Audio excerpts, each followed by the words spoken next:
1 week ago, Turkish forces crossed into Syria. Earlier this week, President Trump took decisive action to call on Turkish forces to stand down, to end the violence, to agree to negotiations. And today, I'm proud to report, thanks to the strong leadership of President Donald Trump and the strong relationship between President Erdogan and Turkey and the United States of America, that today the United States and Turkey have agreed to a ceasefire in Syria. The Turkish side will pause Operation Peace Spring in order to allow for the withdrawal of YPG forces from the safe zone for 120 hours. All military operations under Operation Peace Spring will be paused, and Operation Peace Spring will be halted entirely on completion of the withdrawal.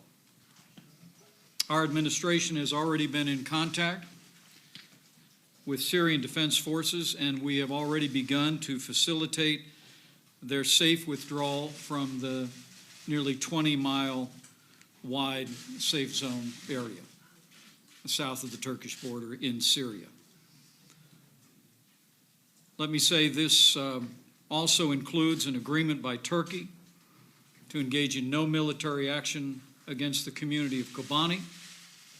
And in addition, the United States and Turkey have both mutually committed to a peaceful resolution and future for the safe zone, working on an international basis to ensure that peace and security defines this border region of Syria. In addition to the settlement today with the ceasefire, Turkey and the United States mutually committed to the defeat ISIS activities in northeast Syria. This will also include an agreement renewed today to coordinate efforts on detention facilities and internally displaced persons in formerly ISIS-controlled areas. Also, Turkey and the United States agreed on the priority of respecting vulnerable human life, human rights, and particularly the protection of religious and ethnic communities in the region. I spoke to President Trump just a few moments ago, and I know the President is very grateful for President Erdogan's willingness to step forward and to enact this ceasefire and to give an opportunity for a peaceful solution of this conflict that commenced 1 week ago. For my part, I'm grateful for the President's leadership. I'm grateful for the more than 5 hours of negotiations with President Erdogan and his team that arrived at a solution that we believe will save lives. And let me also say I'm very grateful for this team, to be able to have alongside the Secretary of State, Mike Pompeo, our National Security Advisor, Robert O'Brien, Ambassador Jim Jeffries, and Ambassador David Satterfield. It was a great privilege. And each of the members of this team contributed equally to achieving this outcome, which is a great contribution to security in this region, and it's a great contribution to the strong and enduring relationship between the United States of America and Turkey. Lastly, I want to express my appreciation to millions of Americans who I know were carrying this moment in prayer. We heard from people all over the country whose hearts were heavy with the loss of life in this conflict over the last week, long to see it brought to an end. And I believe their prayers, the strong leadership that President Trump provided to this moment, and the cooperation with President Erdogan and Turkey has made this possible. So again, let me say A week after Turkish forces crossed into Syria, Turkey and the United States of America have agreed to a ceasefire in Syria. It will be a pause in military operations for 120 hours while the United States facilitates the withdrawal of YPG from the affected areas in the safe zone. And once that is completed, Turkey has agreed to a permanent ceasefire, and the United States of America will work with Turkey, will work with nations around the world to ensure that peace and stability is the order of the day in this safe zone on the border between Syria and Turkey. With that, let me recognize Secretary of State Mike Pompeo, and thank you, Mr. Secretary, for your great work. Thank you, Mr. President. Thanks. I think the Vice President said it well. I just wanted to add this thought. There obviously remains a great deal of work to do in the region. There's lots of challenges that remain, but this effort tonight sets the conditions for the successful resolution of this particular piece, which created enormous risk and a real risk of instability. And President Erdogan's decision tonight to work alongside President Trump to achieve this ends will be one that I think will benefit Turkey a great deal. Thanks. I know you want to take some questions. Great. Humaira, where are you? Go right ahead. Thank you very much. How will you overcome the damage that's been caused over the past week? There's been a lot of animosity between U.S. and Turkey. A lot of things have been said, and a lot of threats of economic sanctions have been made. How are you going to repair the relationship going forward? Thank you. Well, first, as you'll see from the agreement, part of our understanding is that with the implementation of the ceasefire, the United States will not impose any further sanctions on Turkey. And once a permanent ceasefire is in effect, the President has agreed to withdraw the economic sanctions that were imposed this last Monday. But make no mistake about it, President Trump was very clear with our ally, Turkey, about American opposition to Turkish military forces entering Syria. The President made that clear in his discussions and his correspondence with President Erdogan. And I believe that the candor and frankness that President Trump applied to this and the strength of his relationship with President Erdogan both contributed to the ability for this agreement to come about. And now we will work together to implement this agreement. As I said, our team is already working with YPG personnel in the safe zone for an orderly withdrawal outside the 20-mile mark, and we're going to go forward together to bring peace and security to this region. I'm very confident of that. Okay, Gonja Şenay. Gonja, please. Thank you. Gonja Şenay from TRT World. There are reports by some international organizations on how YPG is treating ethnic and religious minorities in northern Syria. And Christian leaders in Turkey are making calls to the country to ensure peace and security in the region. I'm wondering your thoughts on this. Well, let the Secretary also address that, but I can tell you that President Erdogan and I spoke at great length about the importance of protecting religious minorities in the region. President Erdogan also shared with me the perspective of many leaders in religious communities here in Turkey who had great concerns about violence and persecution taking place along the border. And so part of our agreement is to continue to work very closely to ensure that religious minorities can thrive and that religious pluralism is one of the characteristics of this safe zone for some time to come. Mr. Secretary. Not only this, we've certainly heard from the Vice President. I heard from Christian leaders around the world who expressed much of the same concern that you just described. We think this reduction in violence, this ceasefire, reduces the risk of that, so we think this greatly contributes to protecting religious minorities throughout Syria and throughout the broader Middle East as well. This all obviously happens in the context of lots of religious challenges, lots of challenges of religious persecution in Iraq and other places as well. We think this is an important contribution in that regard.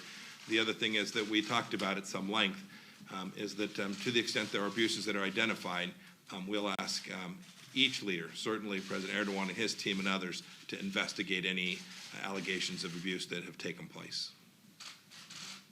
And let me maybe add an addendum to that. One of the things I know the President and the American people are most proud of is the investment of hundreds of millions of dollars to help rebuild Christian, Yazidi, and other religious minority communities in the aftermath of the horrifying violence during the ISIS period, both in Syria and in northern Iraq. We'll continue to flow those resources to support those communities. But as you'll see from this agreement, it is a specific undertaking by Turkey and by the United States to ensure to protect religious minorities in the affected region. Sean Tandon.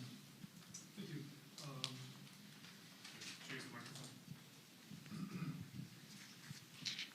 Thank you, Mr. Vice President. You mentioned that there's an organized withdrawal of the YPG fighters. Can you explain that a little bit more? You said there's been an agreement with them, where they're going to withdraw to, what do you see of the future of them? And while there are obviously concerns here in Turkey about the YPG and the links to the PKK, many in Washington say, for example, that they led part of the fight against the Islamic State group, against ISIS. What do you see for the future of northern Syria? Do you see any future for the Syrian Kurds politically there? Well, our commitment with Turkey is that we will work with YPG members, and we also know as Syria Defense Forces to facilitate an orderly withdrawal over the next 120 hours. And let me say that's literally already begun. And where they will be withdrawing from is the demarcation line roughly 20 miles south of the border. Turkey's willingness to pause and to embrace a ceasefire of military operations to enable us to see to that orderly withdrawal of YPG will, we believe, make it possible for that to occur. And I know it's already underway as we speak. But look, Turkey's had a great concern about their border. And while the United States of America did not approve of their military crossing into Syria, we have always endorsed a safe zone. And it was a matter of discussion and negotiations. And we believe that the Kurdish population in Syria, with which we have a strong relationship, will continue to endure. The United States will always be grateful for our partnership with SDF in defeating ISIS, but we recognize the importance and the value of a safe zone to create a buffer between Syria proper and the Kurdish population and the Turkish border, and we're going to be working very closely. So we think the agreement today first ends the violence, which is what President Trump sent us here to do. I said it again and again to President Erdogan. President Trump sent us here to end the violence and to achieve an immediate ceasefire. And thanks to the agreement that we negotiated today and the strong stand that President Trump took in the preceding days, we've achieved that. We've also achieved an opportunity by working with YPG to move out of the area to create more peace and security and stability in that buffer zone. And we're going to be working very earnestly to accomplish that. We believe that can be accomplished during the 120-hour period, and after which there'll be a permanent ceasefire, and then we'll continue to engage. Again, not militarily. The President made it clear that we're not going to have military personnel on the ground. But the United States will continue to engage diplomatically, politically, and of course in humanitarian aid and support to affect all of the people affected in this region. Last question. Go ahead, Jose. Thank you, Mr. Vice President. You mentioned that the United States. You mentioned the United States opposed Turkey's incursion into northern Syria. But that Erdogan has always wanted a sort of safe zone here. What concessions did you actually get out of President Erdogan? Number one. Number two, have you gotten specific assurances from the YPG that they will comply with the terms of this agreement? Because this is something that they have said that they would not do. And finally, with the Kurds moving south, and now with the U.S. sanction in terms of them moving south, how would you address critics who would call this potentially a second abandonment of the Kurds? Well, I think you'll be able to see from the agreement itself what concessions were made. President Trump, in his telephone call with President Erdogan earlier this week, and in the directive that he gave us to deliver, was very clear that he wanted a ceasefire. He wanted to stop the violence. Turkey's engaged in an active military operation. I can tell you that as our discussions began over the course of the 5-hour period of time, we reached a place of agreement about how a ceasefire could benefit Turkey, achieve President Trump's objectives, and also contribute to a peaceful resolution of the safe zone. And I believe that we've accomplished that. With regard to the YPG, the Syrian Defense Forces, we have been in contact today, and we have received repeated assurances from them that they'll be moving out, that they greatly welcome the opportunity for a ceasefire, to make a safe and orderly withdrawal from those areas in the safe zone where they still have a presence.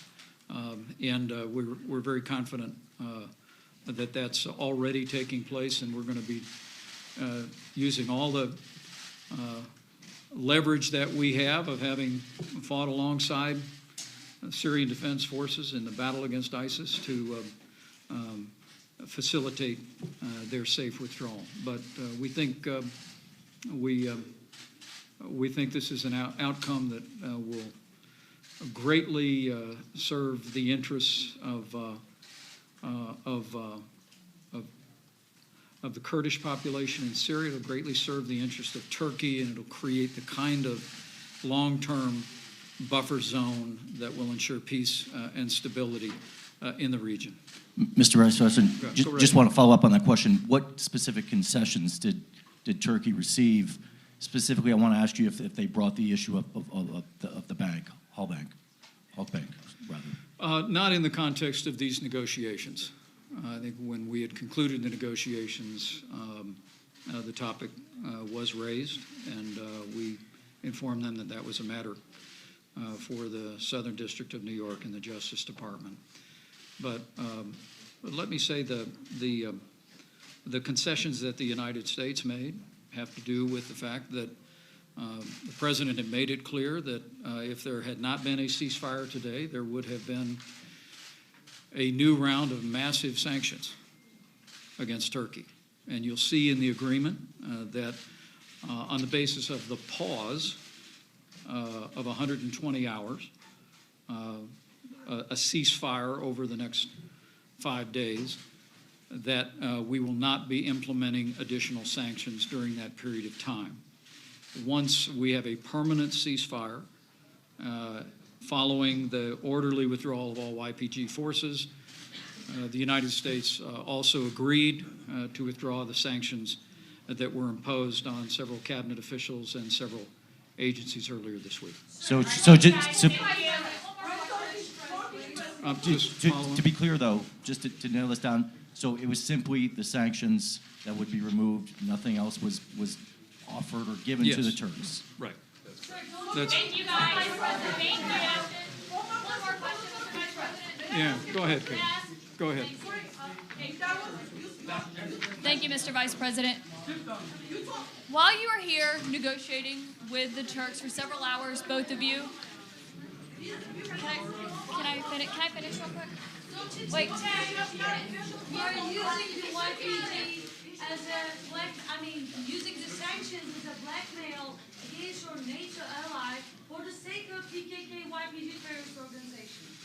This is a clear question, Mr. Vice President. The United States of America did not support Turkey's military action in Syria.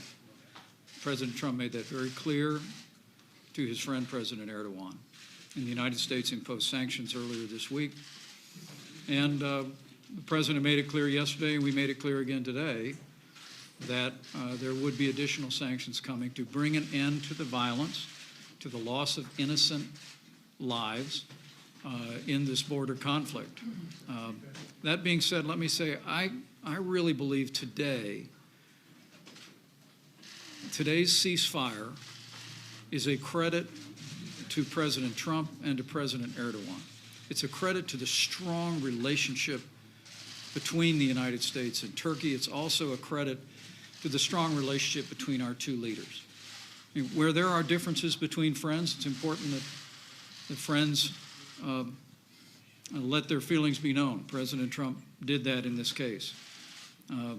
But it facilitated us being able to reach an agreement that has now resulted in a ceasefire, and we believe will set the stage for creating a peaceful and stable, a safe zone, and the United States is committed to achieving that for all the people of this region. Mr. Vice President, Mr. Vice